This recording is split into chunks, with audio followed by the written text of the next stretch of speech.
Chicken curry একবার এই পদ্ধতিতে বানিয়ে দেখতে পারেন। স্বাদটা সত্যি খুব সুন্দর হয়।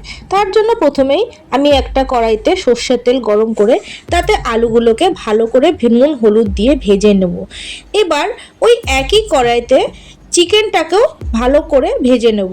চিকেনগুলো ভাজার সময় খেয়াল রাখবেন যেন 30% মতো ভাজা হয়।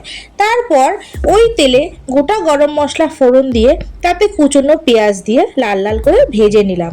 অপরদিকে ভাজা চিকেনগুলো টক দই, হলুদ, কাশ্মীরি লঙ্কার গুঁড়ো, ধনে গুঁড়ো ও গরম মশলা দিয়ে ভালো করে ম্যারিনেট করে রেখে দিলাম।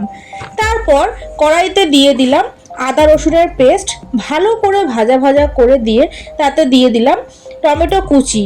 টমেটোর কাঁচা গন্ধ না যাওয়া পর্যন্ত ভালো করে ভাজা ভাজা করে নিলাম। তারপর তাতে দিয়ে দিলাম আগে থেকে ভেজে রাখা আলুগুলো। মশলার সাথে ভালো করে মিশিয়ে আলুগুলো একটু কষিয়ে তাতে দিয়ে দিলাম ম্যারিনেট করে রাখা চিকেনগুলো।